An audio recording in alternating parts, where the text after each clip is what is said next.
اللهم صل على سيدنا محمد اللهم صل على سيدنا محمد اللهم صل على سيدنا محمد اللهم صل على سيدنا محمد اللهم صل على سيدنا محمد اللهم صل على سيدنا محمد اللهم صل على سيدنا محمد اللهم صل على سيدنا محمد.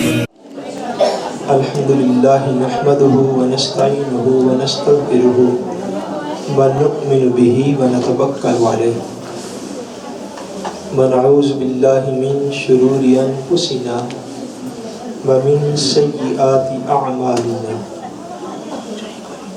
من يهده الله فلا مضل له ومن يضلله فلا هادي له ونشهد أن لا إله إلا الله وحده لا شريك له ونشهد أن محمدا عبده ورسوله. أما بعد أعوذ بالله من الشيطان الرجيم بسم الله الرحمن الرحيم.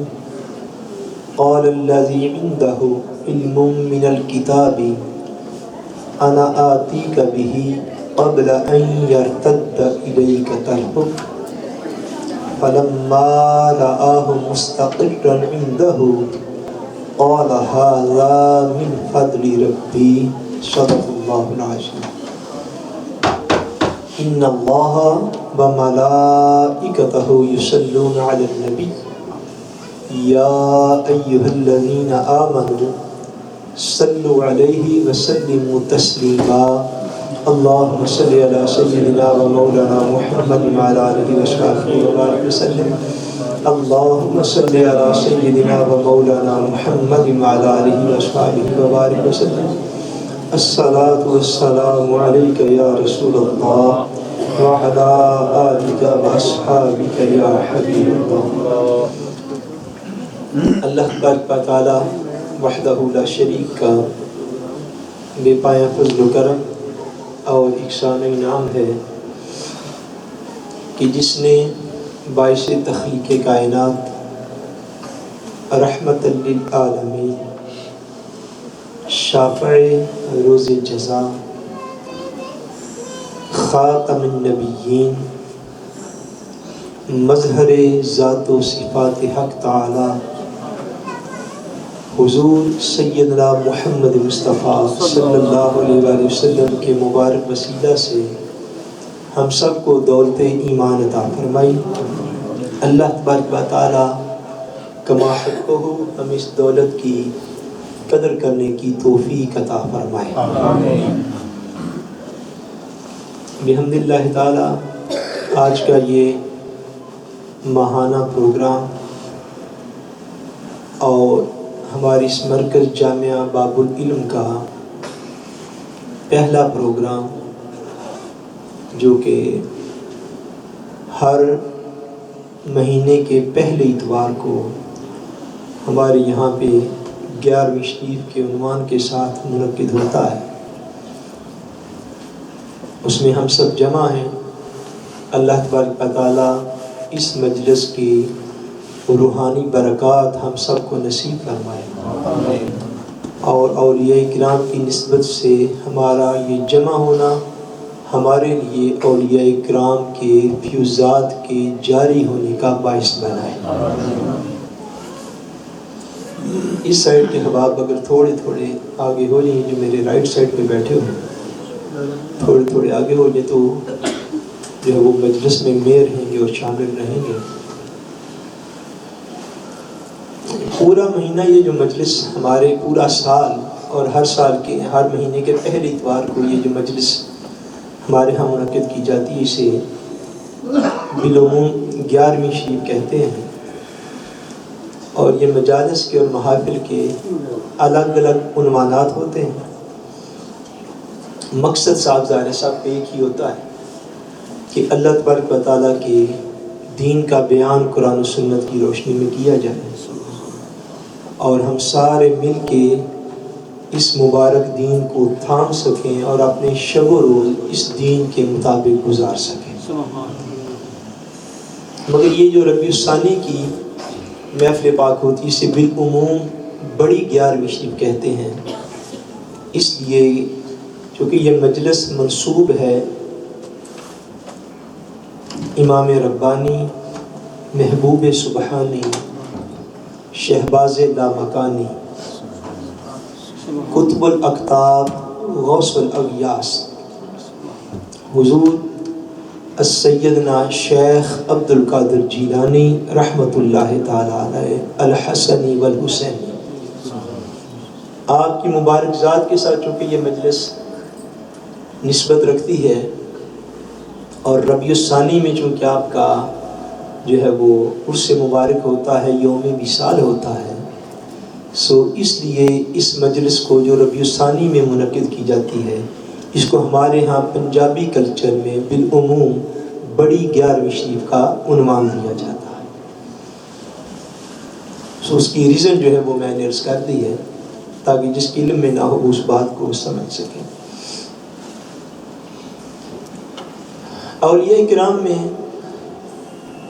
حضور سید السادات قطب الاقطاب حضور سیدنا غوث الاعظم بولیے نا رحمۃ اللہ تعالی علیہ ورضی اللہ تعالی عنہ، آپ کی جو شخصیت ہے وہ اسی طرح ہے جس طرح کے ستاروں میں چاند ہوتا ہے، سبحان اللہ، اور جس طرح مختلف پھولوں میں گلاب ہوتا ہے۔ سبحان اللہ، آپ کے والد گرامی حضرت سیدنا ابو صالح جنگی دوست رحمۃ اللہ تعالی علیہ، آپ کو جس رات حضور غوث الاعظم علیہ رحمت کی ولادت ہوئی یا پیدا ہوئے، اس رات آپ کو خواب میں حضور علیہ السلام کا دیدار ہوا۔ سبحان اللہ، تو حضور نے ارشاد فرمایا اے ابو صالح، آج کی رات تیرے گھر جو بیٹا پیدا ہو رہا ہے اس کو اللہ تبارک و تعالیٰ اولیاء میں ایسا مقام عطا فرمائے گا جیسے خدا تعالیٰ نے انبیاء میں ہمیں عطا فرمایا، سبحان اللہ، جیسے نبیوں میں ہماری شان کا ظہور ہے، ایسے فرمایا اولیاء میں تیرے اس بیٹے کی شان کا ظہور ہوگا۔ سو حضور غوث الاعظم جو ہے ان کا مقام و مرتبہ براء البراء ہے۔ اعلیٰ حضرت عظیم البرکت مجدد دین و ملت حضرت الشاہ احمد رضا خان بریلوی رحمۃ اللہ تعالی علیہ نے آپ نے کئی ایک منقبتیں جو لکھی آپ کی شان میں، ان میں سے ایک مقام پر لکھا کہ واہ کیا مرتبہ اے غوث ہے بالا تیرا، سبحان اللہ، آپ نے کہنا واہ کیا مرتبہ اے غوث ہے بالا تیرا، اونچے اونچوں کے سروں سے قدم اعلیٰ تیرا، سبحان اللہ، اور برفعنا لک ذکرک کا ہے سایہ تجھ پر، سبحان اللہ، بول بالا ہے ذکر ہے اونچا تیرا۔ سبحان اللہ، بالعموم ہمارے نعت خان جو ہیں وہ اس شعر کو نعت کے طور پر پڑھتے ہیں اور اس کی تحقیق نہیں کرتے یا پوچھتے نہیں۔ ایکچولی یہ شعر حضور اعلیٰ حضرت رحمۃ اللہ تعالی علیہ نے حضور غوث الاعظم کی شان میں لکھا ہے کہ اللہ تبارک و تعالیٰ نے وہ جو بارفانہ لکا ذکر کا فیض ہے وہ آپ کو عطا فرما رکھا ہے، سبحان اللہ، اس لیے لکھتے ہیں بارفانہ لکا ذکر کا ہے سایہ تجھ پر، بول بالا ہے ذکر ہے اونچا تیرا، اور تجھ سے در سے سگ سے ہے نسبت مجھ کو، سبحان اللہ، میری گردن میں بھی ہے دور کا ڈورا تیرا۔ سبحان اللہ، اور حضور کی بارگاہ میں پھر عرض کرتے ہیں یا رسول اللہ تیرے دربار میں لایا ہے رضا اس کو شفیع، تیرے دربار میں لایا ہے رضا اس کو شفیع جو میرا غوث ہے اور لاڈلا بیٹا تیرا۔ سبحان اللہ، اولیاء کرام نے بھی ہمیشہ آپ کی آپ کی تعریف و ثنا میں جو ہے وہ لکھی، اس کو ایکسیپٹ کیا. اور میں نے عرض کیا کہ قیامت تک حضور علیہ السلام کی ساری امت کے اولیاء میں جو مقام و مرتبہ آپ کو حاصل ہے یہ آپ ہی کا نصیب تھا اور کسی کا یہ نصیب نہیں. اور آپ حسنی حسینی سید تھے، حسنی حسینی سادات تھے. اور حضور نبی کریم رؤوف الرحیم صلی اللہ علیہ وسلم کی طرف سے یہ دونوں نسبتیں جو ہے آپ کو، جس کو کہتے ہیں نجیب الطرفین، کیا نجیب الطرفین سید، یعنی دونوں طرف سے حضور علیہ السلام کے نواسوں کا فیض آپ کو پہنچتا تھا. آپ کے والد گرامی حضرت سیدنا ابو صالح موسیٰ جنگی دوست رحمۃ اللہ تعالی علیہ، آپ جو ہیں یہ حضرت سیدنا نواس رسول جگر گوشے بطول حضرت سیدنا امام حسن رضی اللہ تعالیٰ عنہ کی اولاد پاک سے. اور حضور سیدنا غوث العظم کا جو شجرہ ہے، شجرہ نسب ہم جسے کہتے ہیں، شجرہ نسب میں آپ اپنے والد گرامی کی طرف سے یعنی حضرت ابو صالح موسیٰ جنگی دوست، پھر ان کے والد اور آپ کے 11ویں دادا جو ہیں، کیا میں عرض کیا، دادا کا اگر حساب کریں گے پھر 10ویں بنیں گے، والد صاحب سے لیں گے تو پھر 11ویں والد ہوں گے. آپ کے 11ویں دادا جو ہیں وہ نواس رسول سیدنا امام حسن رضی اللہ تعالیٰ عنہ ہیں. اور والدہ مطہرہ حضرت سیدہ ام الخیر رضی اللہ تعالیٰ عنہ آپ کی طرف سے یعنی حضرت سیدہ ام الخیر رضی اللہ تعالیٰ عنہ رحمۃ اللہ تعالیٰ علیہ، آپ کے والد گرامی حضرت سیدنا عبداللہ سومعی رحمۃ اللہ تعالیٰ یعنی حضور غوث پاک کے نانا جان، پھر ان سے آگے پھر ان سے آگے پھر ان سے آگے، اس اعتبار سے آپ کے 14ویں نانا جو ہیں، کون سے 14ویں نانا نواس رسول جگر گوشے بطول شہید کربلا حضور سیدنا امام حسین رضی اللہ تعالیٰ عنہ. اور شجرہ طریقت میں 2 شجرے ہوتے ہیں، ایک شجرہ نسب اور ایک شجرہ طریقت. شجرہ طریقت میں آپ کے مرشد گرامی حضرت ابو سعید مخزومی رحمۃ اللہ تعالیٰ علیہ، پھر ان کے مرشد چلتے چلتے آپ کے 14ویں شیخ وہ ہیں جو کہ ساری کائنات کے شیخ ہیں، یعنی حضور نبی کریم صلی اللہ علیہ وسلم تک شجرہ طریقت میں 14ویں مرشد آپ کے آقا دو جہاں نبی کریم صلی اللہ علیہ وسلم. تو یہ ساری نسبتیں جو ہیں وہ حضور سیدنا غوث العظم علیہ رحمت کو حاصل ہوئیں. آپ کے مختلف احوال جو ہیں، آپ کے والدین کریمین کا کہ مختلف احوال، آپ کی تعلیمات، آپ کا زندگی گزارنے کے مختلف احوال ہیں، یہ میں مختلف لیکچرز میں عرض کر چکا ہوا ہوں جو کہ یوٹیوب پر بھی دستیاب اور موجود ہیں. آج کی گفتگو میں اختصار کے ساتھ جو بات میں عرض کرنا چاہتا ہوں وہ ہے اولیاء کرام کی شان کرامت. سبحان اللہ. اولیاء کرام کی شان کرامت. کرامت کیا ہوتی ہے اور شان کرامت کیا ہوتی ہے، اس بات کو سمجھنے کی ضرورت ہے.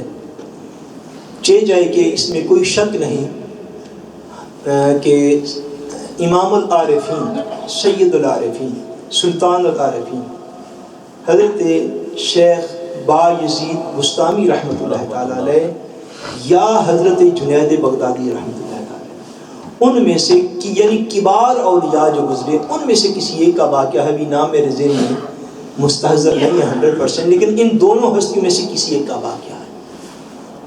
ان کی خدمت میں ایک شخص حاضر ہوا، اس نے کہیں سے سنا کہ فلاں علاقے میں اللہ تعالیٰ کے بڑے نیک اور صالح ولی ہیں، تو میں ان کی خدمت میں حاضر ہوتا ہوں. وہ شخص ان کی زیارت کے لیے، ان کی ملاقات کے لیے گیا اور وہاں پہ کم و بیش 1 مہینہ ان کے آستانِ عالیہ پہ رہا. اچھے لوگ بھی تھے، اچھا دور بھی تھا کہ لوگ صالحین کی تلاش کیا کرتے تھے. لوگ نیک لوگوں کی تلاش کیا کرتے تھے. اور نیک بندے کی تلاش وہ کرتا ہے جو پہلے اپنے آپ کو گناہگار سمجھ لیتا ہے. یہ خاص بات ہے. یعنی کسی نیک کی تلاش وہ کرتا ہے جو پہلے اپنے آپ کو گناہگار سمجھتا ہو۔ اب تو دور عجیب آ گیا نا، اب تو دور یہ ہے کہ دین کی محفل میں قال اللہ و قال رسول، یعنی اللہ اور اللہ کے رسول کا فرمان سنانے کے لیے پہلے میسج کرو، اس کے بعد فون کر کے دعوت دو، اس کے بعد بھی جو بندہ آ جائے وہ سمجھے کہ شاید اس کا بلانے والوں پہ کوئی احسان عظیم بھی ہے۔ یہ وہ دور ہے، اس کو زوال کہتے ہیں۔ میں یہ عرض کر رہا ہوں، ایسا اللہ کا نیک بندہ تھا، اس نے کہیں سے سنا کہ آپ بڑے اللہ تعالیٰ کے ولی ہیں، تو میں ان کی خدمت میں حاضر ہوں، تو ان کی بارگاہ میں حاضر ہوا تو 1 مہینہ ان کے احسانات میں رہا۔ مہینے کے بعد اجازت لے کے جانے لگا۔ آپ نے پوچھا، آپ نے فرمایا بھائی تو کہیں دور سے آیا ہوگا، 1 مہینہ ہماری درگاہ پر خانقاہ پر رہا ہے، تو مہینے میں تو نے کوئی خراب بھی نہیں کیا، کوئی ڈیمانڈ بھی نہیں کی، کوئی تقاضا بھی نہیں کیا، تو ہمیں سمجھ نہیں ہے کہ تو کیوں آیا تھا، کیوں واپس جا رہا۔ اس نے عرض کی حضور بات سیدھی سی ہے، گستاخی معاف، سیدھی ساری بات ہے کہ میں نے سنا تھا کہ آپ اللہ تعالیٰ کے بڑے ولی ہیں اور بڑے بزرگ اور نیک آدمی ہیں، تو میں آپ سے نسبت جوڑنے کے لیے تعلق بیعت کے لیے میں حاضر ہوا تھا آپ کی خدمت میں۔ پورا مہینہ میں رہا ہوں، لیکن اس پورے مہینے میں نے آپ کی کوئی کرامت نہیں دیکھی، میں نے آپ کی کوئی کرامت نہیں دیکھی، تو اس لیے واپس جا رہا ہوں۔ آپ نے فرمایا ٹھیک ہے بھائی، تیرا واپسی کا ارادہ ہے تو یہ تو بالکل ٹھیک ہوگا، مگر ایک بات ذرا مجھے بھی بتاتے جاؤ۔ پوچھتے جی کیا بات ہے؟ آپ نے فرمایا مہینہ تو ہمارے پاس رہا، تو نے ہماری دن بھی دیکھا، ہماری رات بھی دیکھی، ہمارا لوگوں کے ساتھ برتاؤ بھی دیکھا، ہمارا اٹھنا بیٹھنا بھی دیکھا، ہمارا چلنا پھرنا بھی دیکھا، بول چال بھی دیکھی، سارا کچھ دیکھا۔ مجھے اتنا بتاؤ، کیا اس 1 ماہ میں تو نے ہمیں حضور کی سنت سے کہیں بھی ہٹا ہوا پایا؟ سبحان اللہ۔ بھئی مہینہ جو تو ہمارے پاس رہا، ہمارا غصہ بھی دیکھا، ہمارا پیار بھی دیکھا، ہمارا سونا بھی دیکھا، جاگنا بھی دیکھا، چلنا پھرنا بھی دیکھا، بول چال بھی دیکھی، سارا کچھ تو نے دیکھا، بتا کیا تو نے ہمیں حضور کے رستے سے ہٹا ہوا پایا ہے؟ سوچ میں پڑ گیا، کہتے نہیں میں نے حضور کے رستے سے تو آپ کو ہٹا ہوا نہیں پایا۔ تو آپ نے ارشاد فرمایا سنو کہ حضور کے دین پر استقامت کے ساتھ چلتے رہنا یہ ہماری سب سے بڑی کرامت ہے۔ سبحان اللہ۔ اور اولیاء کا یہ جملہ ہے الاستقامت فوق الکرامہ، کہ استقامت جو ہے یہ کرامت سے زیادہ افضل اور اعلیٰ ہے۔ مسلسل جتنی بھی اللہ کریم نے زندگی عطا فرمائی ہو، استقامت کے ساتھ دین پر چلتے رہنا یہ ایک الگ کرامت ہوتی ہے۔ لیکن اس کے باوجود یہ بات یاد رکھیے کہ کرامات جو ہیں یہ برحق ہیں۔ کرامات کیا ہیں بولیے؟ برحق ہے کہ اولیاء کرام سے کرامات ظاہر ہوتی ہیں۔ اولیاء کرام سے کرامات جو ہیں یہ ظاہر ہوتی۔ کرامت کسے کہتے ہیں؟ مختصر یہ سمجھ لیجئے، یعنی کوئی ایسا واقعہ جو کسی نیک متقی صالح اللہ کے بندے سے ظاہر ہو کہ جو واقعہ خرق عادت ہو، یعنی خلاف معمول ہو، جس کا معمول بظاہر نیچر کے اندر نظر نہ آتا ہے، اور خلاف معمول کوئی واقعہ ہو اور اگر کسی نیک متقی صالح سے ظاہر ہو تو اس واقعہ کو کرامت کہتے ہیں۔ اس واقعہ کو کیا کہتے ہیں؟ اس کو کرامت کہتے ہیں۔ اور اولیاء کرام کی کرامات یہ برحق ہے۔ یہ کیا ہے بولیے؟ برحق۔ اب چونکہ دین پر بدقسمتی کے ساتھ مادیت پرستی کا غلبہ ہے، اور اس سے بدقسمتی کے ساتھ اب اس کے اوپر سیکولرزم کا بھی غلبہ ہوتا جا رہا ہے، لبرلزم کا غلبہ ہوتا جا رہا ہے۔ اب لوگ ہر بات کو 2+2 میتھمیٹیکل طریقے سے اس کو سمجھنا چاہتے ہیں۔ یہ دین کے اوپر مادیت کا ایک غلبہ ہے، جبکہ یہ بات یاد رکھ لیجئے دین کسی کی سینس، کسی کے نیچر یا کسی کی آئیڈیا سے ثابت نہیں ہوتا۔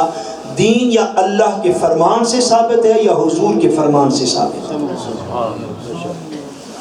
سو میں بیسکلی طور پر ایک کرامت جس کا قرآن مجید نے ذکر کیا تاکہ ہمارا عقیدہ تھرو ہمارا جو ہے وہ ایمان جو ہے، عقیدہ جو ہے وہ قرآن مجید کی دلیل سے پختہ ہو۔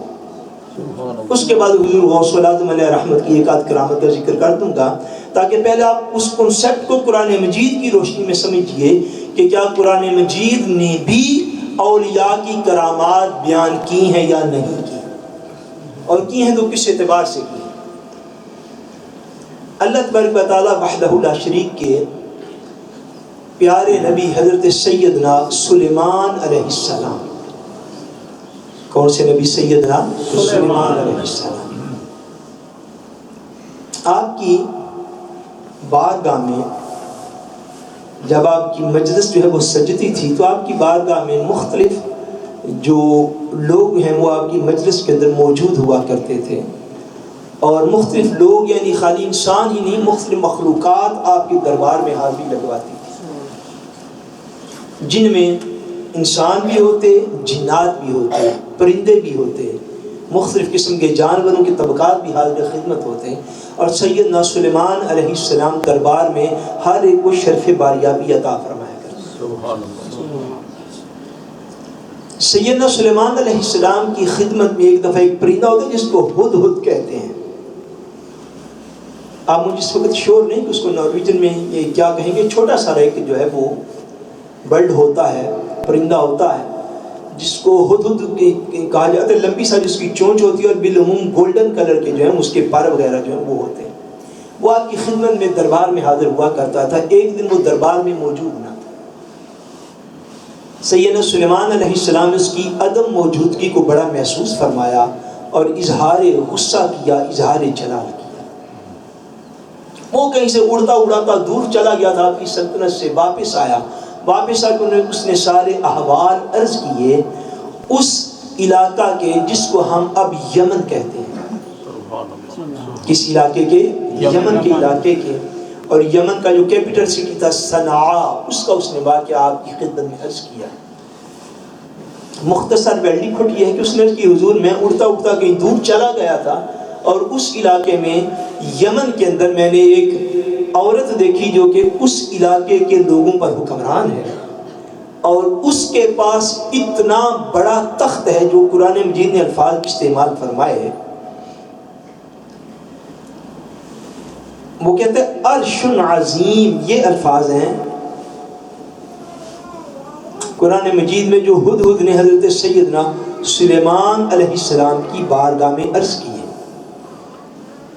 اس نے کہا کہ میں نے دیکھی ہے وہ عورت، وہ بادشاہ ہے، وہ اپنے آپ کو سجدہ کرواتی ہے، لوگ اس کو سجدہ کرتے ہیں، اور وہ جو ہے اس کے پاس ایک بہت بڑا تخت ہے جس کے اوپر وہ بیٹھتی ہے۔ اس طرح کے واقعات بیان کیے۔ حضرت سیدنا سلیمان علیہ السلام کی بارگاہ میں انہوں نے پھر گفٹ بھی بھیجے، سیدنا سلیمان علیہ السلام نے واپس کیے اور کہا کہ میں تمہارے اوپر حملہ کر کے تو تمہیں تہس نہس کر دوں گا۔ انہوں نے پیغام بھیجا ملکہ سبا، بلقیس اس کا نام تھا۔ کیا نام اس کا بولیے؟ بلقیس اس کا نام تھا، ملک سبا کا، کہ وہ جو ہے وہ ملکہ تھی، حکمران تھی۔ اس نے آپ کو پیغام بھیجا کہ میں اپنی افواج کے ساتھ اور اپنے لاؤ لشکر کے ساتھ اور اپنے وزراء کے ساتھ آپ کی اطاعت اور فرما برداری کے لیے آپ کی بارگاہ میں حاضر ہونا چاہتی ہوں۔ وہ یمن سے چلی اور حضرت سیدنا سلیمان علیہ السلام صاحب شام میں تھے، فلسطین میں تھے، اس علاقہ میں آپ موجود تھے۔ یمن سے اس کا گروہ چلا، مفسرین نے فرمایا ہے کہ اس کے ساتھ اس کے 12,000 لشکری موجود تھے، پورا کر و فر کے ساتھ وہ اپنے لوگوں کو ساتھ لے کر سیدنا سلیمان علیہ السلام کی بارگاہ میں چلے۔ سیدنا سلیمان علیہ السلام کو وہ ہدہد جو پرندہ ہے، آپ تفسیر میں آپ جائیں گے تو بے شک آپ صبح تک اس بات کو بیان کرتے رہیں اور ہنس لیتے رہیں۔ آپ یہ بات سمجھیے کہ ایک عام انسان میں اور اللہ کے نبی میں مقامات و مراتب کا اتنا ہی فرق ہوتا ہے جتنا زمین سے لے کر آسمان کا فرق ہوتا ہے، سبحان اللہ، بلکہ اس سے بھی زیادہ ہوتا ہے۔ کہ اب دیکھیے نا، ہدہد اس پرندے نے اپنی زبان میں بات کی تو اللہ کے نبی اس کی بات کو سمجھ گئے، سبحان اللہ، اللہ کے نبی اس کی بات کو سمجھ گئے۔ تو اگر سیدنا سلیمان علیہ السلام پرندوں کی زبان سمجھتے ہیں تو اس نبی کے مقام کا کیا عالم ہے کہ سلیمان بھی جس کے پیچھے ہاتھ باندھ کے مقتدی بن کے کھڑے ہوتے ہیں، اس نبی کی شان کا کیا عالم۔ ہدہد نے عرض کیا، سیدنا سلیمان علیہ السلام نے اپنا دربار جو ہے وہ بلا دیا اور بٹھا دیا۔ ادھر سے پیغام آ چکا تھا، اس نے کہا کہ میں آپ کے پاس اطاعت اور فرما برداری کے لیے حاضر ہونا چاہتی ہوں۔ وہ بھی اپنے ملک سے، یمن سے شام کی طرف چل پڑے۔ مفسرین نے فرمایا دور حاضر میں اگر اس کی میں میجرمنٹ کر کے آپ کو بتاؤں کہ کم و بیش 8-9 کلومیٹرز کا فاصلہ رہ گیا جب سیدنا سلیمان علیہ السلام نے اپنا یہ دربار لگایا جس کا ذکر قرآن مجید میں۔ وہ یمن سے چلی شام کی طرف آ رہی تھی آپ کے دربار کی طرف، 8-9 کلومیٹر کا فاصلہ رہ گیا تو سیدنا سلیمان علیہ السلام ہر روز اپنا دربار لگایا کرتے تھے، صبح اشراق کے وقت سے لے کر تو نماز ظہر کے وقت تک، یہ جو ڈیوریشن ہوتی ہے 4-5 گھنٹے، اس میں آپ اپنا دربار لگایا کرتے تھے۔ آپ نے اپنا دربار لگایا ہوا، وہ بھی قریب جو ہے وہ پہنچا ہے۔ سیدنا سلیمان علیہ السلام اپنے دربار میں ارشاد فرماتے ہیں، قال یا ایھا الملأ ایکم یأتینی بعرشها قبل ان یأتونی مسلمین۔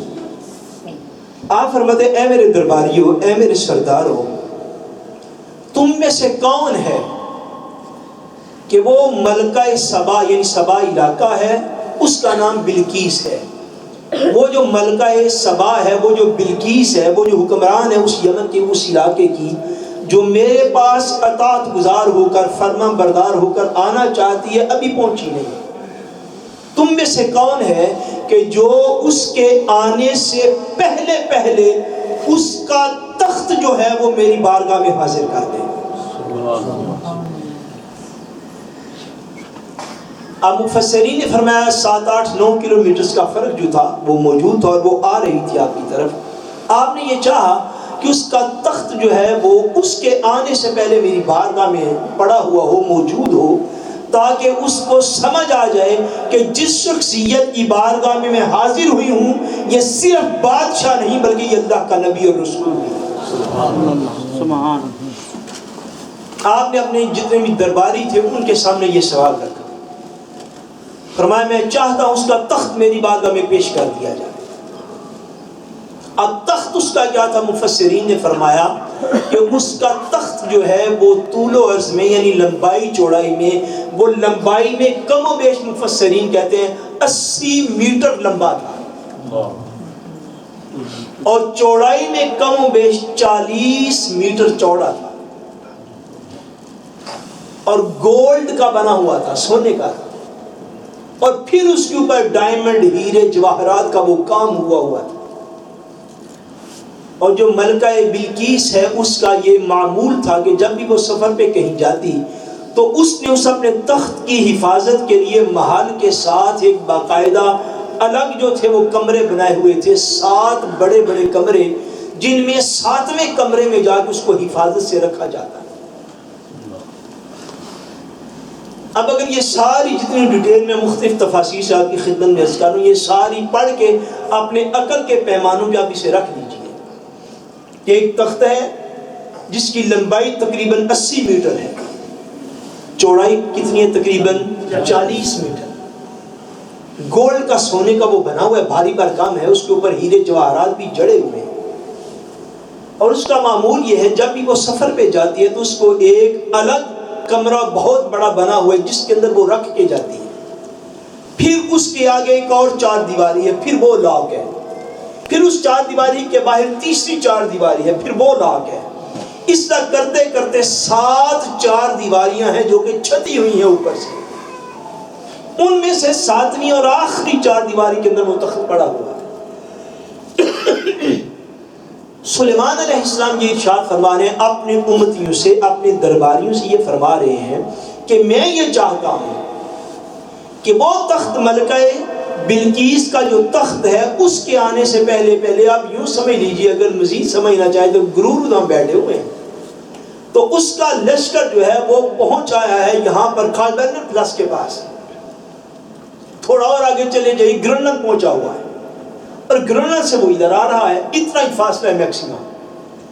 اور جس چیز کو آپ لانے کی بات کر رہے ہیں وہ چیز، یہی بات جو ہے یہ کرامت کے ثبوت میں یہی بات کافی ہے کہ اللہ تبارک و تعالیٰ کے نبی اپنے درباریوں کو یہ کہہ رہے ہیں کہ 8-7 کلومیٹر کا فاصلہ ہے، اتنا بڑا تخت ہے، اور میں چاہتا ہوں کہ تم اس کے آنے سے پہلے پہلے میری بارگاہ میں حاضر کر دو. گویا کہ سیدنا سلیمان علیہ السلام کا فرمان یہ بتا رہا ہے کہ اللہ کا نبی اللہ کی طرف سے لوگوں کو یہ بتانا چاہتا ہے کہ لوگوں، کرامات اولیاء برحق ہوا کرتی ہیں. سبحان اللہ.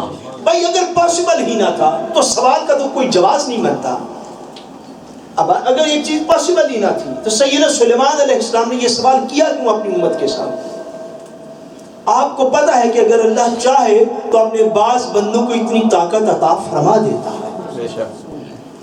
سیدنا سلیمان علیہ السلام نے سوال کیا.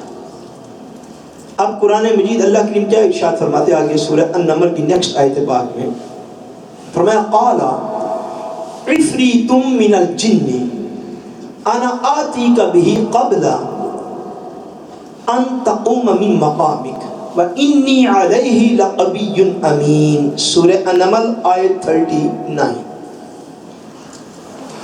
اللہ کریم ارشاد فرماتے ہیں جب سیدنا سلیمان علیہ السلام نے اتنا کہا تو آپ کے درباریوں میں سے بہت بڑا کبھی ہے کہ جن جو ہے وہ اٹھ کے کھڑا ہو گیا، اور وہ جن آپ کی خدمت میں عرض کرتا ہے کہ حضور آپ کا دربار جو ہے یہ لگتا ہے روزانہ اشراق سے لے کر ظہر تک، یہ جتنا وقفہ ہے ابھی آپ اپنا دربار ختم نہیں کر پائیں گے تو آپ مجھے اجازت دیجیے، میں یہاں شام سے فلسطین سے یمن جاتا ہوں اور یمن سے وہ تخت اٹھا کے آپ کا دربار ختم ہونے سے پہلے پہلے آپ کی خدمت میں پیش کر دوں گا. وَإِنِّي عَلَيْهِ لَقَوِيٌّ أَمِينٌ. اس نے کہا میں ضرور صاحب طاقت بھی ہوں، امین اور امانت دار ہوں، اس میں رد و بدل بھی کوئی نہیں کروں گا، نہ سونا اتاروں گا، نہ ڈائمنڈ اتاروں گا، کرپشن بھی کوئی نہیں کروں گا، پوری ایمانداری سے، اور کہیں اور لے کے بھی نہیں جاؤں گا. یہ سارے مفہوم اس میں شامل ہیں. اٹھاؤں گا بھی وہاں سے، کہیں اور لے کے بھی نہیں جاؤں گا، اس میں رد و بدل، چینجنگ، فرانڈرنگ وہ بھی کوئی نہیں کروں گا. وَإِنِّي عَلَيْهِ لَقَوِيٌّ أَمِينٌ. میں پوری ایمانداری سے آپ کی خدمت میں اس تخت کو پیش کر دوں گا. اب یہ جو گیپ اور وقفہ ڈیوریشن جو ہے جو اس نے بتائی جن نے، سیدنا سلیمان علیہ السلام کو اس کی یہ بات پسند نہیں ہے. فرمایا نہیں، ہمیں اس سے جلدی چاہیے، ہمیں اس سے جلدی چاہیے. اللہ تبارک و تعالیٰ ارشاد فرماتے ہیں پھر کیا ہوا؟ پھر سیدنا سلیمان علیہ السلام کی بارگاہ میں آپ کی امت کا ایک ولی اٹھ کے تو کھڑا ہوا. سبحان اللہ. آپ کی امت کا ایک ولی اٹھ کے کھڑا ہوا، آپ کی امت کا صحابی، آپ کا صحابی اٹھ کے کھڑا ہوا. انہوں نے کیا عرض کیا؟ انہوں نے عرض کیا، اللہ فرماتے ہیں قال الذی عنده علم من الکتاب. اللہ کے فرماتے ہیں پھر وہ شخص کھڑا ہوا جس کو ہم نے اپنی کتاب کا علم عطا فرمایا تھا. اس وقت تک 2 کتابیں تو نازل ہو چکی ہوئی تھی، مین آسمانی کتاب، ایک زبور جس کی تبلیغ سیدنا سلیمان علیہ السلام کیا کرتے تھے، دوسری تورات وہ بھی اس سے پہلے نازل ہو چکی ہوئی تھی. زبور کا ہی آپ لے لیجیے، اللہ کریم ارشاد فرماتے ہیں قال الذی عنده علم من الکتاب. پھر وہ شخص اٹھ کے کھڑا ہوا جو جن نہیں تھا، جو انسان تھا، جو کامل تھا، اور اس کو ہم نے اپنی کتاب کا علم عطا فرما رکھا. سبحان اللہ. وہ شخص اٹھ کے کھڑا ہوا تو اس نے کیا کہا؟ اس نے کہا انا آتیک بہ قبل ان یرتد الیک طرفک. انہوں نے عرض کی سیدنا سلیمان علیہ السلام کی بارگاہ میں حضرت آپ کو تخت چاہیے تو میں آپ کی بارگاہ میں وہ تخت پیش کرتا ہوں. فرمایا کتنی دیر میں پیش کرتے؟ فرمایا اتنی دیر میں پیش کرتا ہوں آپ آنکھ جھپکیے، بس آنکھ بند کر کے کھولیے، 1 سیکنڈ کا 10واں حصہ ہی لگے گا، وہ تخت یمن سے میں آپ کی بارگاہ میں پیش کرتا ہوں. سبحان اللہ. انا آتیک بہ قبل ان یرتد الیک طرفک. فرمایا آنکھ جھپکیے، آپ ساری آنکھ جھپکیے. میرے کہنے میں آپ نے پتہ نہیں 5 دفعہ جبک لی ہوگی. فرمایا عرض کی حضور کی بارگاہ میں, سیدنا سلیمان علیہ السلام کی بارگاہ میں, عرض کی حضرت آپ آنکھ کو بند کر کے بس کھولیے, اتنی ہی دیر لگے گی کہ وہ جو کئی 1500 کلومیٹر غالباً کا فاصلہ اس دور میں تقریباً 1 مہینے میں مسافت طے ہوتی تھی. حضرت سیدنا سلیمان علیہ السلام کی بارگاہ کا امتی, آپ کا امتی, آپ کا صحابی, آپ کی امت کا ولی مرض کرتا ہے حضور آپ بس آنکھوں کو بند کر کے کھولیے تو اللہ تبارک و تعالیٰ کے کرم سے میں وہ تخت آپ کی خدمت میں پیش کر دیتا ہوں. اللہ کریم نے پھر اس پہ اپنے کلام کو ختم نہیں فرمایا. یہ کمال, یہ بڑی لذت والی بات ہے. میں نے کئی مقامات قرآن مجید میں پڑھے ہیں کہ اس کے آگے اگر اس کی ڈیٹیل بیان نہ کی جائے تو بات ساری مکمل ہوتی ہے. اب بات سمجھیں, یہ بڑی خاص بات ہے. یعنی کئی آیات ایسی ہیں اگر بالفرض ان کے آگے کلام نہ بھی اترتا تو بات سمجھنے کے لیے وہ الفاظ کافی ہیں.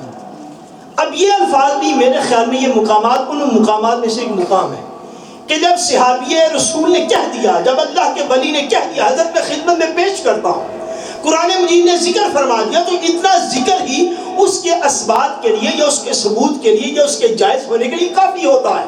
مگر اللہ تبارک و تعالیٰ نے پھر آگے اس کی مزید ڈیٹیل تفصیل جو ہے وہ ارشاد فرمایا فَلَمَّا رَآهُ مُسْتَقِرًّا عِندَهُ قَالَ هَذَا مِنْ فَضْلِ رَبِّي.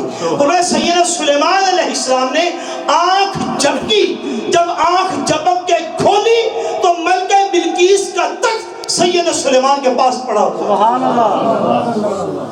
سلیمان علیہ السلام نے جب دیکھا تو ہاتھ اٹھا لیے, عرض کی مولا کی بارگاہ میں قالا ھذا من فضل ربی, مولا یہ سارا تیرا ہی فضل ہے جو میری امت کے اولیاء کو ایسی شان عطا فرمایا. سو ایک جسم, بہت بڑا جسم ہے, آپ کو عرض کروں جو 80 میٹر لمبا اور 40 میٹر چوڑا, اس تخت کو اٹھا کے اللہ تبارک و تعالیٰ کے ولی نے پلک جھپکنے میں اپنے نبی کی خدمت کے اندر پیش کر دیا. اس کو کہتے ہیں کرامت. اس کو کیا کہتے ہیں؟ اس کو کرامت کہتے ہیں کہ عقل جس کی توجیہ نہ کر سکے کہ بلند یہ ہوا کیسے. اب یہ ہزارہ سال پہلے کا واقعہ ہے, آپ آج بھی سارا زور لگا لیجئے, ساری سرچ کر لیجئے, جا کے تحقیق کے گھوڑے دوڑا لیجیے. کرامت اسی کو کہتے ہیں کہ جب عقل عاجز ہو جاتی ہے, عقل اس بات کو فالو نہیں کر سکتی, اس کی پوری فورکلارنگ کر نہیں سکتی. اور اللہ تبارک و تعالیٰ کا ایک اور نظام ہے جو اس نظام کے ساتھ ساتھ چلتا ہے. ارشاد فرمایا کہ اس واقعہ کو سمجھو, قرآن مجید میں اور بھی کئی واقعات ہیں جو کرامات سے متعلقہ ہیں. فرمایا اس بات کو سمجھ لو کہ اللہ تبارک و تعالیٰ اپنے بعض بندوں کو ایسی شان عطا فرما دیتا ہے, ایسی شان عطا فرما دیتا ہے کہ کرامت کے یاد رکھیں اس کے 2 پہلو ہیں. بعض اوقات کرامت جو ہے اولیاء کے ظاہر کرنے سے نہیں, ان کی چاہت سے نہیں, ویسے ہی ان کے وجود سے ظاہر ہو جاتی ہے. سبحان اللہ. اور بعض اوقات ایسا بھی ہوتا ہے جیسا کہ قرآن مجید کے اس مقام پر ہے کہ ولی خود اپنی دعا سے اس کرامت کو اللہ کی بارگاہ سے طلب کر دیتا ہے. یہ دونوں طریقے ہوتے ہیں. بعض اوقات بغیر اس کے چاہے ہوئے اس کے وجود سے ظاہر ہو جاتی ہے, اور بعض اوقات وہ چاہتا ہے رب کی بارگاہ سے طلب کر لیتا ہے تو اللہ تبارک و تعالیٰ اسے عطا فرما دیتا ہے. مگر یہ مقام و مرتبہ وہاں جا کے نصیب ہوتا ہے جیسے آقا دو جہاں صلی اللہ علیہ وسلم نے ارشاد فرمایا, حدیث پاک میں ہے, فرمایا اللہ تبارک و تعالیٰ ارشاد فرماتا ہے, چونکہ حدیث قدسی ہے, آقا دو جہاں نے ارشاد فرمایا کہ اللہ تبارک و تعالیٰ ارشاد فرماتا ہے ما یزال عبدی یتقرب الی بالنوافل حتی احببت. فرمایا اس حدیث کا پہلا دلیل یہ ہے, فرمایا کہ کوئی بندہ ہماری بارگاہ میں فرائض سے بڑھ کے کسی اور چیز سے قرب نہیں پاتا, اس کے ساتھ ساتھ وہ نوافل بھی ادا کرتا رہتا ہے, نفلی عبادات بھی ادا کرتا رہتا ہے, حتیٰ کہ وہ فرائض و نوافل دونوں کی جمع کرنے سے اس مرتبے تک جا پہنچتا ہے حتیٰ کہ مولا کریم فرماتے میں خود اس سے محبت کرنے لگ جاتا ہوں. فَكُنْتُ, یہ بخاری شریف کی حدیث پاک, فرمایا فَكُنْتُ سَمْعَهُ الَّذِي يَسْمَعُ بِهِ, فرمایا پھر میں اس کے کان بن جاتا ہوں جس سے وہ سنتا ہے. یہ ولی کا یہ مقام ہے, یعنی اس کی قوت سماعت. اب اس کی فورکلارنگ یہ ہے, اس کی اس ولی کی قوت سماعت عام لوگوں سے بڑھ جاتی ہے. فَبَصَرَهُ الَّذِي يُبْصِرُ بِهِ، فرمایا بس میں، اللہ فرماتا ہے بس میں اس کی آنکھیں بن جاتا ہوں جن سے وہ دیکھتا ہے. اس کی قوت بصارت دوسرے لوگوں سے بڑھ جاتی ہے. فَبَصَرَهُ الَّذِي يُبْصِرُ بِهِ وَيَدَهُ الَّتِي يُبْطِشُ بِهَا وَرِجْلَهُ الَّتِي يَمْشِي بِهَا، فرمایا حتیٰ کہ میں اس کے ہاتھ بن جاتا ہوں جن سے وہ پکڑتا ہے، اور اس کے پاؤں میں میری قوت آ جاتی ہے جس سے وہ چلتا ہے. وَلَئِن سَأَلْنِي لَأُعْطِيَنَّهُ، یہ کرامت کا ایک پہلو ہے.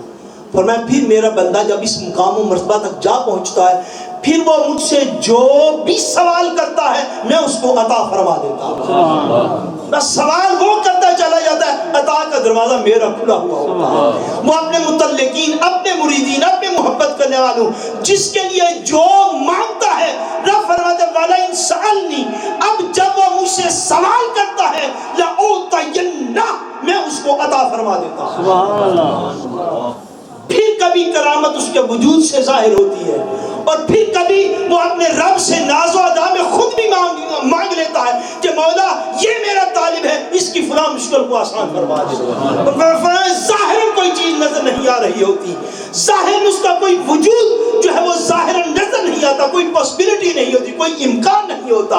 جو ایمولی ظاہر نظر آتا ہے، اللہ تعالیٰ اپنے اس بندے کی خاطر اس کو بھی ممکن بنا دیتا ہے. سبحان اللہ.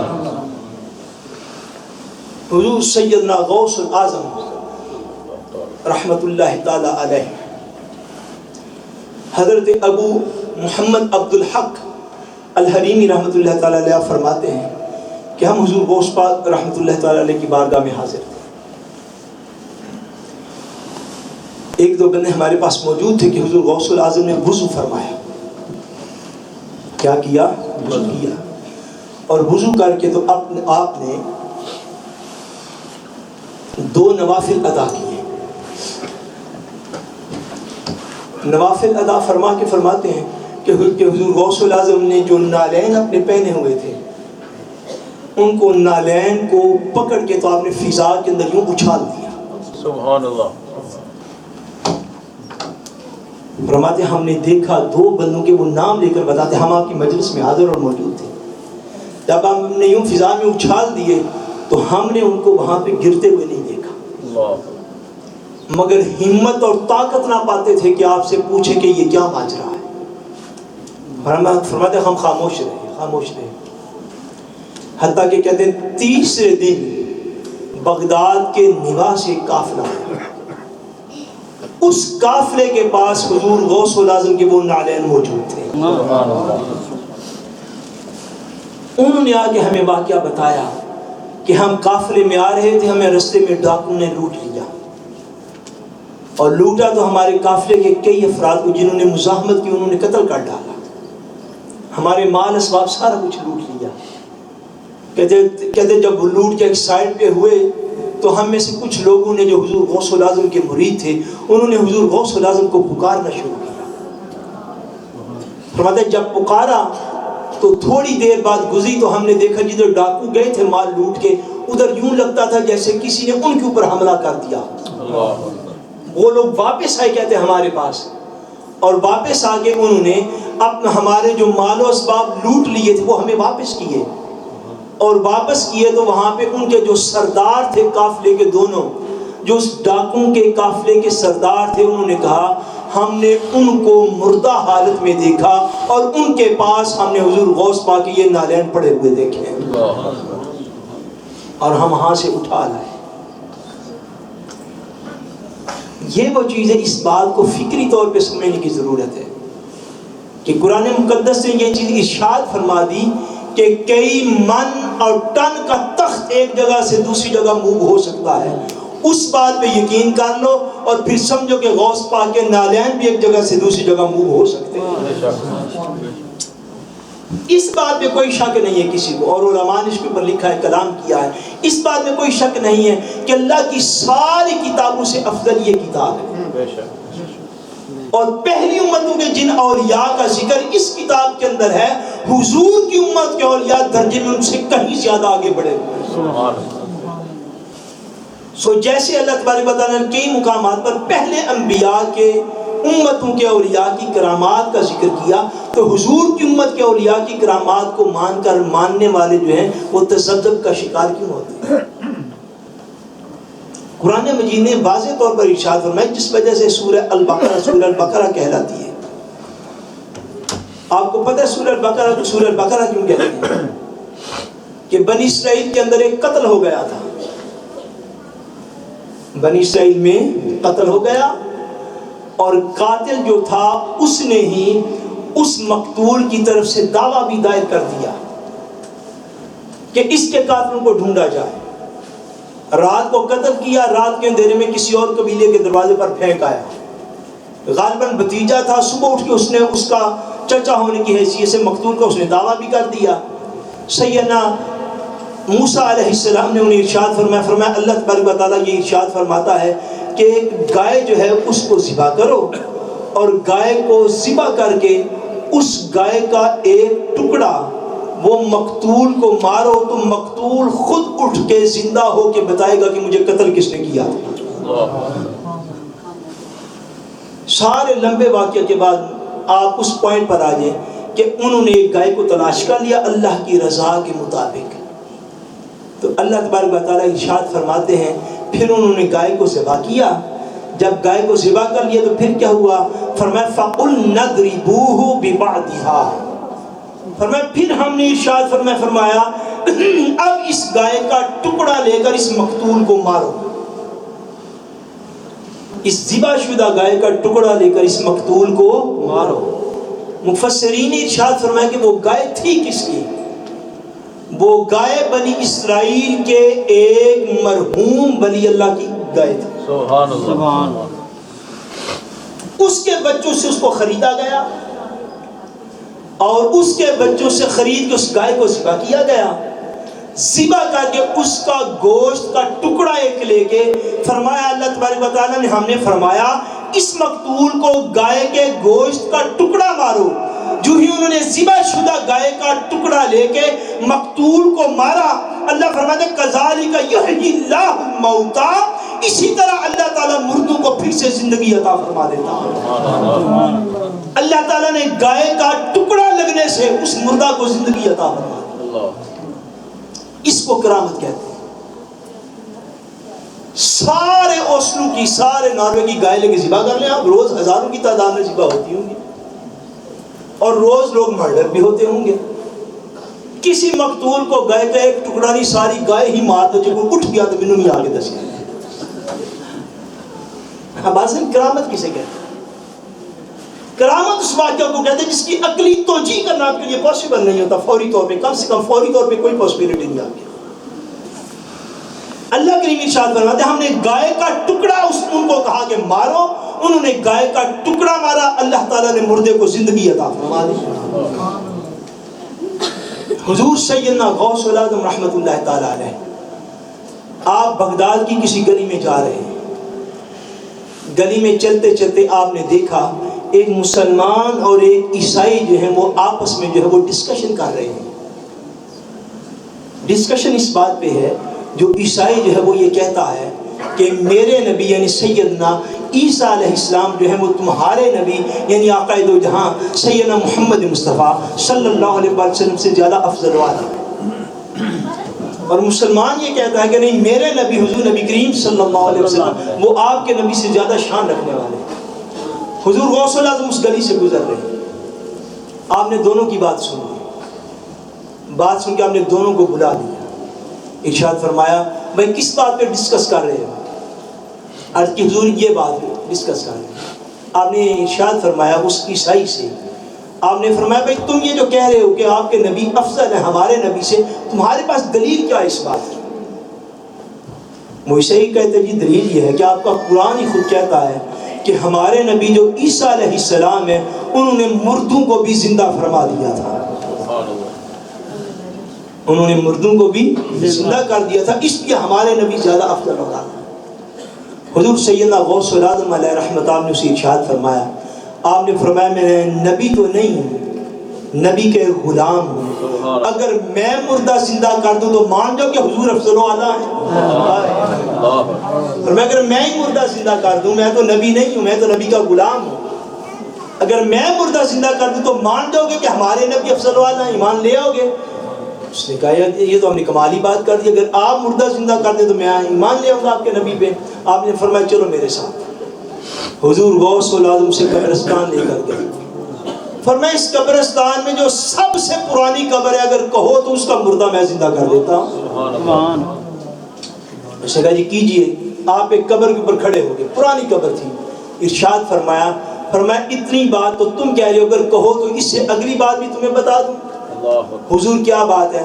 آپ نے فرمایا اس قبر کا جو مردہ ہے، جو مرحوم ہے، وہ اپنی زندگی میں گویا تھا، گانے گایا کرتا تھا، اگر کہو تو جو کام زندگی میں کرتا تھا وہی کام کرتا ہوا اٹھ جائے۔ بولیے نا سبحان اللہ۔ فرمایا اگر کہو تو وہی کام کرتا ہوا اٹھ جائے۔ اس نے کہا حضرت یہ تو اور بھی کمال ہو جائے گی۔ فرمایا اچھا مجھے یہ بتاؤ، آپ کے نبی حضرت عیسیٰ علیہ السلام جب مردوں کو زندہ کرتے تھے تو کیا فرماتے تھے؟ اس نے کہا یا فرماتے تھے قم باذن اللہ، اے مردے اللہ کے حکم سے اٹھ کے کھڑا ہو جا۔ آپ نے فرمایا اچھا دیکھو اگر یہی بات ہے، آپ نے اس قبر کے مردے کو مخاطب کیا، فرمایا قم باذن اللہ، فرمایا اٹھ جاؤ اللہ کے حکم کے ساتھ۔ اتنا کہا تو وہ مردہ اپنی قبر سے گاتا ہوا اٹھ کے زندہ کھڑا ہو گیا۔ سبحان اللہ۔ فرمایا اب مان گئے ہو کہ مصطفیٰ کے غلام بھی یہ کام کر سکتے ہیں۔ اسی وقت گرا حضور سیدہ غوث العظم کے قدموں میں کلمہ پڑھ کے مسلمان ہو گئے۔ جس رب نے یہ بات یاد رکھ لیجیے، کرامت ظاہر ولی سے ہوتی ہے، قدرت اللہ کی ہوتی ہے۔ بھائی ظہور ولی سے ہے۔ جو رب ایک گائے کا ٹکڑا لگوانے سے مردوں کو زندہ کرتا ہے، وہی رب غوث العظم کی کرامت سے بھی مردوں کو زندہ کرنے والا ہے۔ فرق یہ ہے وہاں پہ گائے ہے، یہاں پہ دست مبارک سیدنا غوث العظم ہے، کرنے والی اسی کی ذات ہے۔ معجزہ نبی کا ہوتا ہے مگر قدرت خدا کی ہوتی ہے۔ معجزہ کس کا ہوتا ہے؟ نبی کا، اور قدرت خدا کی۔ اس طرح کرامت ولی کی ہوتی ہے مگر قدرت خدا کی ہوتی ہے۔ اللہ تعالیٰ ظہور اس کے ہاتھ سے فرماتا ہے تاکہ لوگوں کو خبر رہے کہ اللہ کو اپنے برگزیدہ بندوں سے کتنا زیادہ پیار ہے۔ یمن کا ایک آدمی تھا، پادری، پریسٹ، یمن کا رہنے والا۔ حضور سیدنا غوث العظم علیہ رحمت کے دور میں، آخری بات عرض کر کے تو بات کو ختم کر دیتے ہیں، آپ کے دور میں وہ پریسٹ تھا حضور غوث العظم کے دور میں، اور تبلیغ کیا کرتا تھا عیسائیت کی، یمن کا رہنے والا تھا۔ اس کو خیال آیا، اس نے پڑھا، اس کے دل نے یہ جانا اور سمجھا کہ اسلام جو ہے یہ ایک سچا دین ہے، اور مجھے عیسائیت چھوڑ کے تو اسلام کو قبول کر لینا چاہیے۔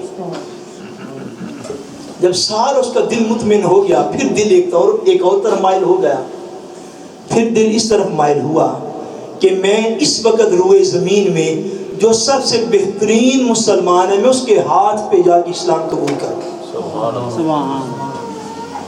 جب دل اس طرح مائل ہوا، پورا ارادہ کر لیا اسلام کو قبول کرنے کا، تو وہ پادری جو تھے انہوں نے خود بغداد شریف میں آ کے یہ بات بیان کی، خود بغداد شریف آ کے یہ بات بیان کی۔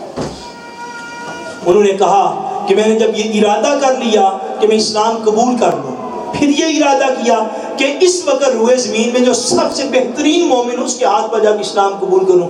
وہ فرماتے ہیں کہ میں سویا تو مجھے خواب میں میرے نبی سیدنا عیسیٰ علیہ السلام کی زیارت ہوئی، اور فرمایا کہ تو نے اسلام قبول کرنے کا ارادہ کیا، بے شک اسلام ہی سچا دین ہے۔ فرمایا اگر تم اس وقت اسلام سب سے بہترین مومن کے ہاتھ پہ قبول کرنا چاہتے ہو تو بغداد جا کے سید عبد القادر جیلانی کے ہاتھ پہ جا کے اسلام قبول کر۔ اور وہ شخص یمن سے چلا اور بغداد پہنچ کے سید عبد القادر جیلانی کے دستے حق پرست میں اسلام قبول کیا، اور ساتھ یہ بشارت عرض کی کہ مجھے سیدنا عیسیٰ علیہ السلام نے خواب میں یہ فرمایا کہ اس وقت ساری روئے زمین پر سب سے بہترین مومن سید عبد القادر جیلانی ہے۔ اللہ تبارک و تعالیٰ وحدہ لا شریک نے آپ کو ایسا مقام ولایت عطا کیا تھا، اور ایسی کرامات کا مرجع جو ہے وہ بنا دیا تھا کہ سیدنا حضور سیدنا شیخ عبد القادر جیلانی علیہ رحمت ان کا قدم قدم کرامت بن کے تو لوگوں کے سامنے ظاہر ہوا. میں نے آپ کی تعلیمات عرض کی، باخدا آپ نے جس طرح علم حاصل کیا وہ ایک الگ کرامت ہے، آپ نے جس طرح زہد و تقوی کی سیڑھیاں طے کی وہ ایک الگ کرامت ہے، آپ نے جس طرح اخلاق محمدی کا پرچار کیا وہ ایک الگ کرامت ہے، اور جس لمحہ آپ کے دست مبارک کسی کے حق میں اٹھ جایا کرتے وہ ایک الگ کرامت ہے. تبلیغ دین ایک الگ کرامت ہے. زندگی کا لمحہ لمحہ 90 سال کی آپ نے عمر پاک پائی، اس 90 سال کی زندگی کا ایک ایک لمحہ کسی نے آپ سے پوچھا تھا حضرت آپ کو کب خبر ہوئی کہ آپ اللہ کے ولی ہیں؟ فرمایا میں بچپن میں 8-10 سال کی عمر میں جب مسجد اور مکتب میں جا کے تعلیم حاصل کرنے کے لیے جاتا تھا، اس وقت بھی میں فرشتوں کی آوازیں سنتا جو لوگوں کو کہتے پیچھے ہٹ جاؤ تمہارے اندر اللہ کا ولی آ گیا. سبحان اللہ. تو میں نے 10 سال سے جانتا ہوں کہ اللہ کا ولی.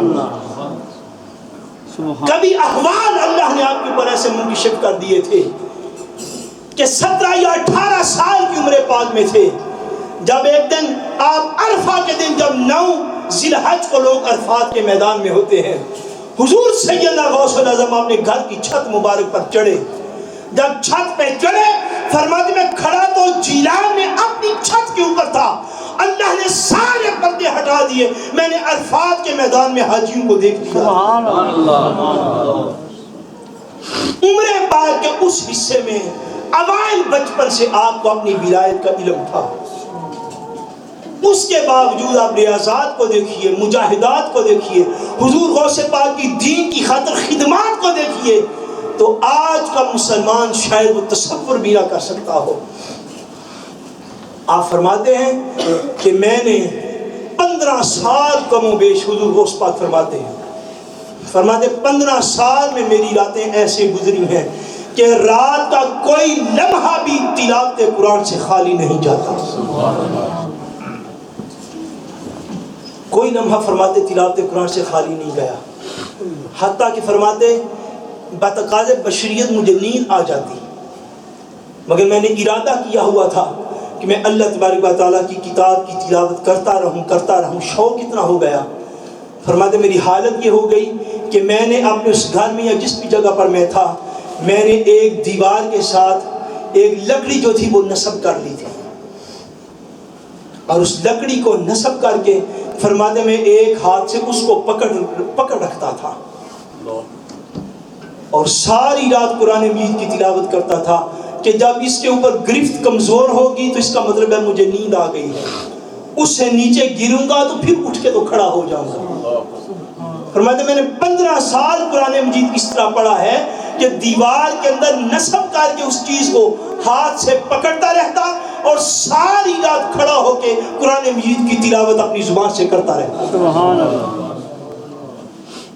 یہ اس ولی کی تلاوت قرآن کا شوق بتا رہا ہوں جو پہلے دن مکتب گئے تھے. پہلے دن مکتب تو قاری صاحب نے شروع کیا بسم اللہ الرحمن الرحیم، حضور غوث پاک نے پہلے دن 14 پارے قرآن مجید کی تلاوت سنا دیے.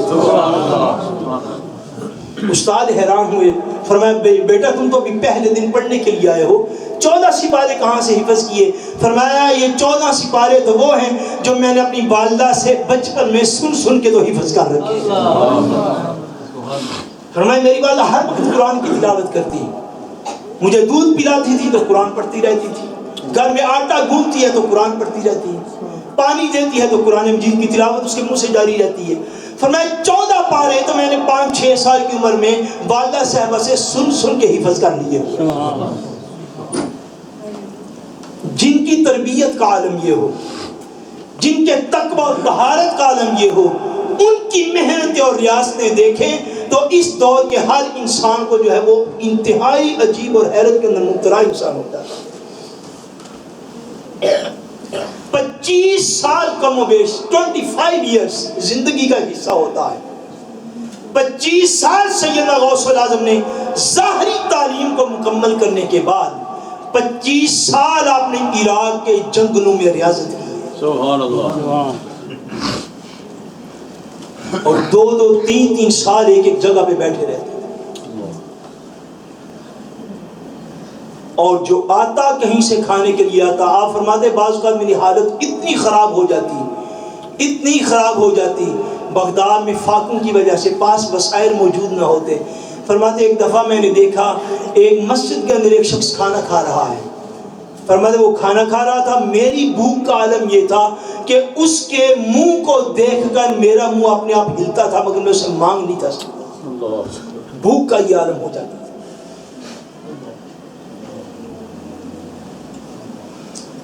جن لوگوں نے اتنے مراتب طے کر کے اتنی محنت کر کے تو مرتبے اللہ کریم کی بارگاہ سے پائے. فرمایا ایک رات میں سویا تو بتقاضے بشریت مجھ کے اوپر غسل واجب ہو گیا. میں نے اٹھ کے دجلہ میں غسل کیا, پھر سویا پھر واجب ہو گیا, پھر اٹھ کے غسل کیا, پھر سویا پھر واجب ہو گیا. فرمایا ایک رات میں غالباً 7 ٹائم یا 17 ٹائمز لکھا ہے. فرمایا جتنی دفعہ غسل واجب ہوتا تھا اتنی دفعہ اٹھ کے تو دجلہ میں غسل کرتا تھا, خالی وضو پر اکتفا نہیں تھا کرتا. ریاضات کا یہ ہے.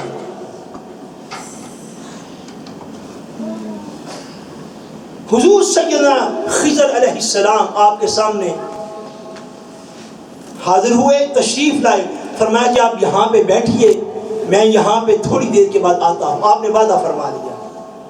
پتہ نہیں تھا یہ سیدنا خضر علیہ السلام ہے. وعدہ کر لیا کہ عام بندہ ہے. اس نے کہا کہ آپ بیٹھیے تو میں تھوڑی دیر تک آتا ہوں. آپ نے کہا اچھا میں ادھر بیٹھا ہوں, آپ آ جائیے. آپ فرماتے میں 1 سال تک اسی جگہ میں بیٹھا رہا, وہ شخص پلٹ کے واپس نہیں آیا. فرماتے مجھے یہی چیز اپنے اندر تھی کہ اگر وہ آ گیا تو مجھے کہاں تلاش کرے گا. میں نے اس جگہ کی سختی بھی سہی, سارا کچھ سہا, کبھی موسم بدلتے, سارا کچھ ہوتا, مگر اس جگہ سے آگے پیچھے زیادہ موو نہ کرتا. اگر وہ بندہ آ گیا تو میرے وعدے کا کیا بنے گا. فرماتے 1 سال کے بعد حضرت خضر علیہ السلام آئے, اور سال کے بعد جب آئے تو پھر وہ میرے لیے کوئی چیز کھانے کی لے کر آئے. پھر مجھے کہتے آپ ادھر ہی بیٹھیے, میں آتا ہوں. فرماتے میں پھر بیٹھ گیا. پورا دوسرا سال گزر گیا اور میں ان کے انتظار میں بیٹھا رہا کہ کہیں میری وعدہ خلافی نہ ہو جائے. فرماتے ہیں پورا سال گزرا تو وہ پھر آئے میرے پاس, تھوڑی دیر کے لیے بیٹھے, باتیں کی, پھر کہتے آپ ادھر ہی بیٹھیے, میں تھوڑی دیر میں آتا ہوں. آپ فرماتے 3 سال تک میں نے ان کو اسی جگہ پہ بیٹھ کے انتظار کیا. کس ڈر سے کہ وعدہ خلافی نہ ہو جائے. کس ڈر سے بولیے کہ وعدہ خلافی نہ ہو جائے. یہ ان لوگوں کے اخلاق و کردار تھے. اور جب آپ نے جامعہ نظامیہ میں پڑھانا شروع کیا تو حضور سیدنا غوث العظم علیہ رحمت آپ جب خطاب فرمایا کرتے تھے تاکہ اولاد میں سے, آپ کے چاہنے والوں میں سے, عقیدت مندوں میں سے جو اولیاء کاملین ہوئے, انہوں نے یہ ارشاد فرمایا کہ ہم نے اپنی آنکھوں سے دیکھا کہ جب آپ خطاب فرماتے تو آپ کی مجلس میں انسانوں کے ساتھ ساتھ جنات اور ملائکہ بھی موجود ہوتے. سبحان اللہ. ملائکہ اور جنات بھی حاضر خدمت ہوا کرتے, وہ بھی فیض پاتے. اور ایک دفعہ تو یوں بھی ہوا کہ حضور سیدنا غوث العظم علیہ رحمت آپ ارشاد فرماتے ہیں, آپ خطاب کر رہے تھے, خطاب کرتے کرتے آپ اپنے منبر سے تھوڑا بلند ہوئے اور ارشاد فرمایا یا اسرائیلی یقف فاسمع کلام المحمدی. اتنا فرما کے تو آپ خاموش ہو گئے. خطاب کو جاری رکھا. مریدین نے بعد میں اس کے حضور آج خطاب میں کیا ہوا تھا, آج خطاب میں کیا ہوا کہ آپ نے یہ جملہ فرمایا گیا ہے اسرائیلی ٹھہر جائیے, پہلے محمدی کی تقریر تو سن کے جائیے آگے. آج کیا ہوا تھا؟ فرمایا میں خطاب کر رہا تھا تو میری مجلس سے سیدنا خضر علیہ السلام کا گزر ہوا. جب میں نے انہیں بے توجہی سے آگے جاتے ہوئے دیکھا تو انہیں روک رہا تھا کہ آپ حضرت کیسے آگے جا رہے ہیں, پہلے ہمارا تو راز سنیے کہ ہم کون سے حضور کے راز ظاہر کر رہے ہیں. یا اسرائیلی یقف فاسمع کلام المحمدی, اے بنی اسرائیل کے شخص ٹھہر جائیے, ذرا محمدی کا کلام تو سن کے جائیے. یعنی آپ ظاہر و باطن میں خطاب فرمایا کرتے تھے. اور بسا اوقات حالت ایسی بھی ہو جاتی, ایک دفعہ آپ خطاب فرمانے لگے تو باہر مجمع میں لگا ہوا تھا, کھلی جگہ تھی, تو خطاب فرمانے لگے تو آسمان سے بارش کا نزول ہونا شروع ہو گیا. یہ کرامات میں سے آتی ہے۔ آسمان سے بارش کا نزول ہونا شروع ہو گیا، آپ نے بلا تکلف آسمان کی طرف دھیان کر لیا۔ عرض کرتے ہیں مولا کی بارگاہ میں، مولا میں تیرے لیے مخلوق جمع کرتا ہوں، تو مخلوق کو منتشر کر دیتا ہے، ہم اپنے لیے تھوڑا جمع کرتے ہیں۔ عرض کرتے ہیں مولا میں تیری خاطر لوگوں کو جمع کرتا ہوں، تو بارش دے کے تو ان کو منتشر کر رہا ہے۔ اتنا فرمانے کی دیر تھی، آسمان سے بارش کا نزول رک گیا۔ ایک مرتبہ آپ خطاب فرما رہے، یہ حضور غوث اعظم کے خطابات کی حالت سنیے۔ آسمان سے چیل کا گزر ہوا۔ کس چیز کا گزر ہوا؟ چیل کا۔ اس نے شور کیا جسے جانور اوپر سے شور کرتے ہیں، اور جو سامعین کی حالت ہوتی ہے سارے سامعین نے دھیان اوپر کر لیا، بیعت بدرگی ہو گیا۔ حضور غوث پاک جلال میں آ گیا، آپ کو یہ بات پسند نہ ہے؟ چیل گزری، آپ خطاب فرما رہے ہیں، اس نے شور کیا، سامعین کی توجہ ادھر ہو گئی، آپ کو یہ بات پسند نہیں۔ آپ نے اسی وقت چیل کو مخاطب کر کے فرمایا، بلکہ ہوا کو خطاب کیا، فرمایا اس کو مار کے نیچے پھینک دے۔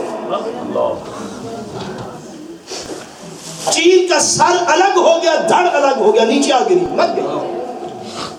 آپ کا خطاب جاری رہا، خطاب فرما کے منبر سے نیچے اترے، جب گھر کی طرف تشریف لے جانے لگے تو چیل کو مرے ہوئے دیکھا۔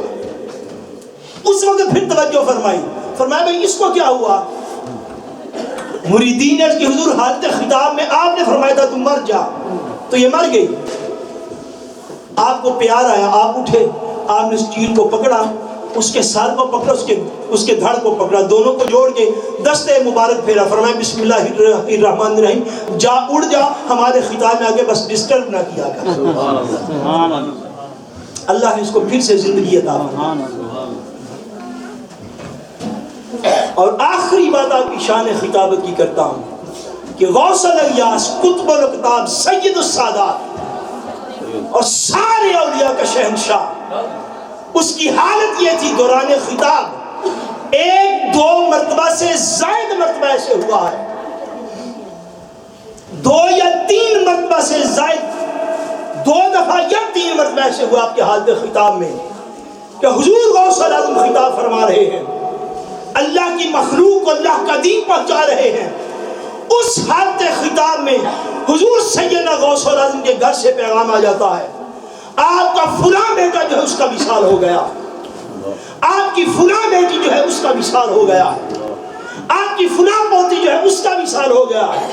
2 یا 3 مرتبہ آپ کی سیرت میں آیا ہے، آپ کے حالت خطاب میں ایسا ہوا کہ آپ اللہ کا پیغام، رسول اللہ کا پیغام حضور کی امت کو دے رہے ہیں، گھر سے پیغام آ جاتا ہے کہ آپ کا فلاں بیٹا جاتا رہا، فلاں بیٹی جاتی رہی، فلاں اولاد جاتی رہی۔ سیدنا غوث اعظم اپنے گھر کے اس سانحے پر اللہ کے دین کی تبلیغ کو روکتے نہیں ہیں، اس فریضے کو زیادہ مقدم سمجھتے ہیں کہ جو اللہ کی قرآن کی آیت کی تفسیر بیان کر رہا ہوں پہلے یہ مکمل ہو جائے، اس حدیث کی شرح کو بیان کرنا زیادہ ضروری سمجھتے ہیں کہ پہلے رسول کا فرمان قوم تک پہنچا لوں، جنازہ 10 منٹ ٹھہر کے جا کے پڑھ لوں گا۔ اللہ نے ایسی استقامت عطا فرما رکھی تھی، ایسی استقامت کا پہاڑ بنا رکھا تھا کہ اپنی اولادیں بھی قربان کر دی مگر رسول اللہ کے دین کے اوپر اتنی آنچ بھی نہیں آنے دی۔ اقبال مجھے کبھی کبھی بڑا تڑپاتے، اس نے کہا نہ وہ حسن میں رہی شوہیاں، نہ وہ عشق میں رہی گرمیاں، نہ بیان کرنے والوں کو وہ حالتیں ملی، نہ سننے والوں کو وہ شعور ملا۔ آج رسمیں ہیں، آج گیاریاں ہیں، آج عرس ہیں، آج خطابات جمعہ ہیں، آج سارا کچھ ہے مگر بخدا سارا کچھ رسم بن کے رہ گیا ہے۔ رہ گئی رسم ازاں روح بلالی نہ رہی، فلسفہ رہ گیا تلقین غزالی نہ رہی۔ اور نہ وہ حسن میں رہی شوخیاں، نہ وہ عشق میں رہی گرمیاں، نہ وہ غزنوی میں تڑپ رہی، نہ وہ خم ہے زلف ایاز میں جو سر بسجدہ ہوا کبھی تو زمین سے آنے لگی صدا، تیرا دل تو ہے صنم آشنا تجھے کیا ملے گا نماز میں۔ وہ لوگ تھے جن کو تبلیغ دین کا احساس تھا اور ان کے سامعین تھے جن کو تبلیغ دین کا کچھ احساس تھا۔ اللہ تبارک و تعالیٰ نے اپنے اولیاء کو وہ کمال مقام عطا فرما رکھا ہے فرمایا وَلَئِن سَأَلْنِي لَأُعْطِيَنَّ، سوال وہ کرتے ہیں میں ان کو عطا فرماتا چلا جاتا ہوں۔ سبحان اللہ، سبحان اللہ۔ اس لیے آج کے آخری بات یہ ذہن میں رکھ لیجئے، جب کبھی آپ دیکھیے نا، جو رب حضرت سلیمان علیہ السلام کا تھا وہی رب آقا دو جہاں کا ہے، ایسی بات ہے کہ نہیں؟ جو زبور کو اتارنے والا رب تھا وہی رب قرآن مجید کو اتارنے والا ہے۔ جس طرح کرامات کا ظہور پہلے ہوتا تھا، اگر آج کہیں سے کرامت کا ظہور ہو تو جو فکری طور پر ہمیں سمجھنے والی بات ہے وہ یہ ہے، میں ان لوگوں کی بات نہیں کرتا جو کبھی مساجد میں نہیں آئے۔ ہم واضح طور پر دو حصوں میں بٹ چکے ہوئے ہیں مسلمان بدقسمتی سے، ایک مساجد میں آنے والے، دوسرے مساجد سے اور علماء سے منہ موڑنے والے۔ جو آنے والے ہیں ان کے فکر میں اتنی خرابی موجود ہے، اتنی خرابی موجود ہے، 50 سال بھی مساجد میں آ کے دین کو سنتے رہے تو حالت یہ ہے اگر کسی وقت کہیں سے کسی کرامت کا ظہور ہو جائے تو آپ ان آنے والے، اگر 100 بندہ ہے مساجد میں آنے والا، ان کے آپ فکر کو چیک کیجئے، ان کے سوشل سٹیٹس کو چیک کیجئے، ان کے کومنٹس کو چیک کیجئے، ان میں سے مور دین 90% لوگ کرامات کو ذہنی طور پہ ایکسیپٹ ہی نہیں کرتے۔ یہ حالت ہے یا نہیں؟ کیوں؟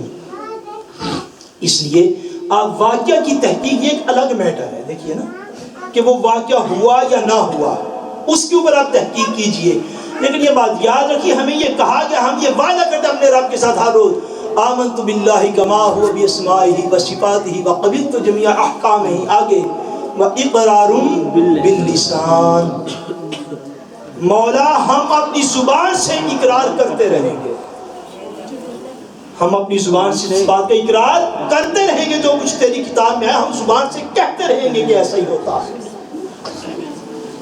اس لیے کرامات آج بھی ظاہر ہوتی ہیں، قیامت کے دن تک اولیاء سے ظاہر ہوتی رہیں گی۔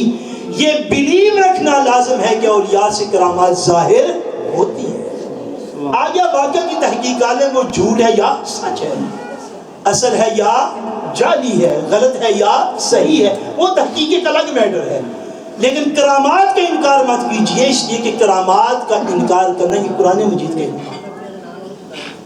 اللہ تبارک و تعالی ہمیں مقام اولیاء سمجھنے کی توفیق عطا فرمائے اور اولیاء کے فیوزات سے ہمارے دلوں کو بہرہ مند فرمائے۔ وما علینا الا البلاغ۔ سبحان اللہ۔